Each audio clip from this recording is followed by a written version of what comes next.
Assalamualaikum warahmatullahi wabarakatuh. Perkenalkan, nama saya Ardea Arne Oktavianti dari Prodi D3 Bahasa Inggris dengan NPM 321321. Di sini kami akan menjelaskan bagaimana penanganan kasus COVID-19 yang berhubungan dengan integrasi nasional. Di sini saya akan membahas bersama teman saya, yaitu Saya Mas Huda Armando Dejana Yustra dengan NPM 32132111004 dari Prodi D3 Bahasa Inggris.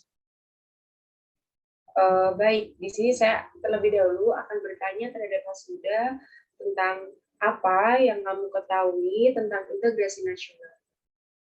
Integrasi nasional yaitu suatu penyatuan atau pembauran terhadap suatu bangsa sehingga menjadi satu kesatuan yang utuh.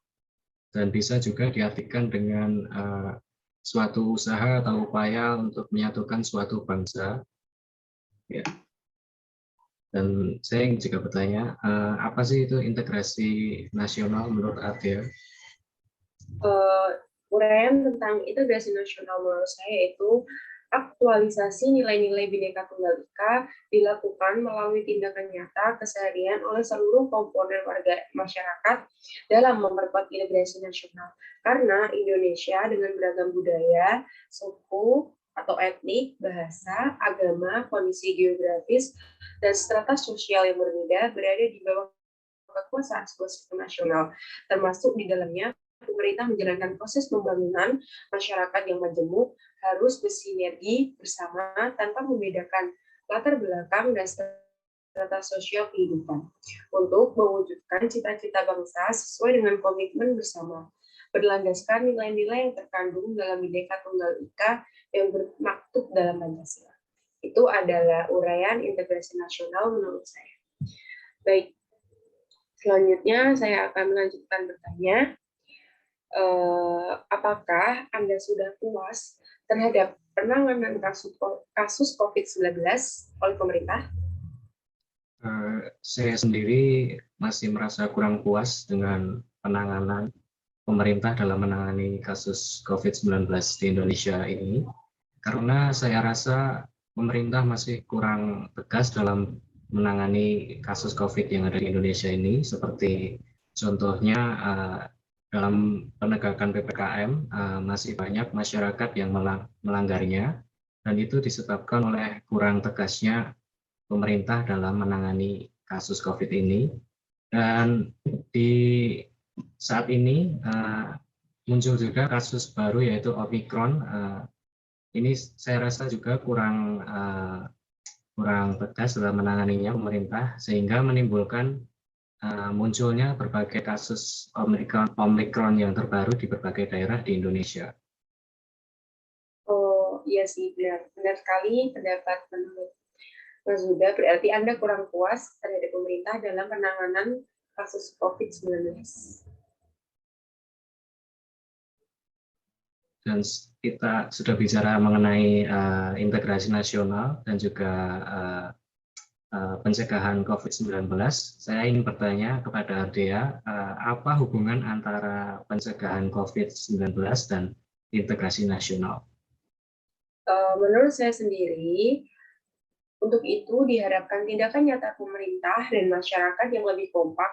Contoh dalam penanganan kasus COVID-19 yang berhubungan dengan integrasi nasional yaitu telah dikeluarkan Instruksi Presiden Republik Indonesia nomor 6 tahun 2020 tentang peningkatan disiplin dan penegakan hukum protokol kesehatan dalam pencegahan dan pengendalian coronavirus disease atau sering disebut dengan COVID-19 agar masyarakat terlindungi dari virus COVID-19 dengan protokol kesehatan 4M, yaitu memakai masker, mencuci tangan, menjaga jarak, dan menghindari kerumunan agar terhindar dari COVID-19. Seruan ini atau semua peraturan yang pemerintah keluarkan itu tidak pernah membedakan suku, agama, ras, adat istiadat, latar belakang geografis, status sosial, kedudukan, dan seterusnya. Semua peraturan itu dibuat dan disamaratakan untuk seluruh warga Indonesia dalam menghadapi kasus COVID-19.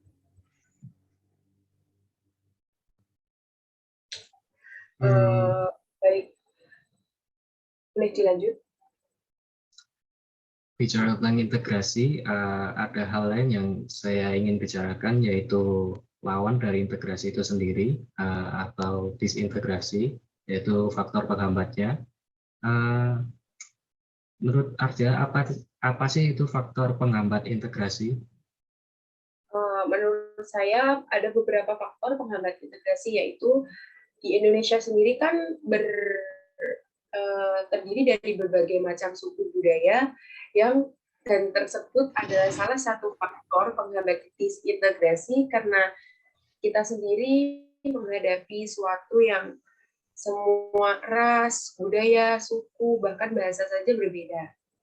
Lalu wilayah yang luas, paham etnosentrisme yang kuat, dan pembangunan yang tidak merata.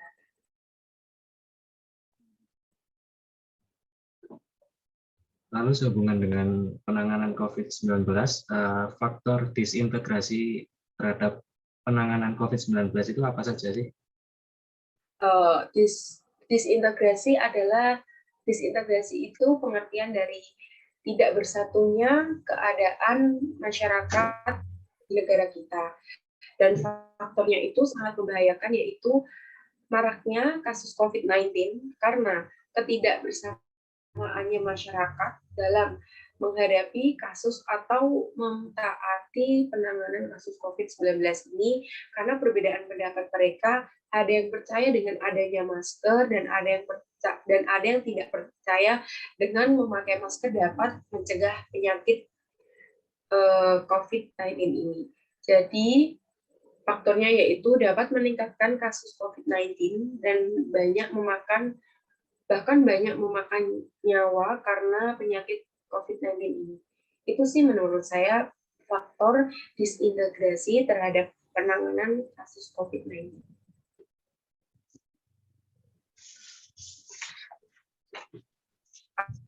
Apakah Mas sudah punya kesimpulan terhadap pembicaraan kita kali ini? Saya dapat menyimpulkan secara singkat, untuk mewujudkan suatu kesatuan dan persatuan Indonesia atau integrasi nasional dapat ditempuh setidaknya dengan 4 cara. Yang pertama yaitu mentransformasikan kesadaran multikulturalisme kepada masyarakat menjadi identitas nasional. Yang kedua yaitu membangun integrasi nasional yang berbasis multikulturalisme dengan mendorong kesadaran masyarakat menggunakan hak konstitusinya. Ya, yang ketiga, mendorong pemerintah menjadikan civil society sebagai mitra kerja. Dan yang terakhir yaitu mendorong peran tokoh agama dalam menciptakan kedamaian dan kerukunan untuk membangun kehidupan sosial, budaya, ekonomi, politik, dan lain sebagainya. Dengan demikian, agama menjadi pemersatu bagi seluruh masyarakat dan tidak sebaliknya menjadi alat pemecah belah persatuan dan kesatuan bangsa Indonesia. Gitu sih. Baik, cukup jelas kesimpulan dari Mas Huda. Terima kasih atas waktunya. Mohon maaf apabila kami ada kesalahan kata. Terima kasih.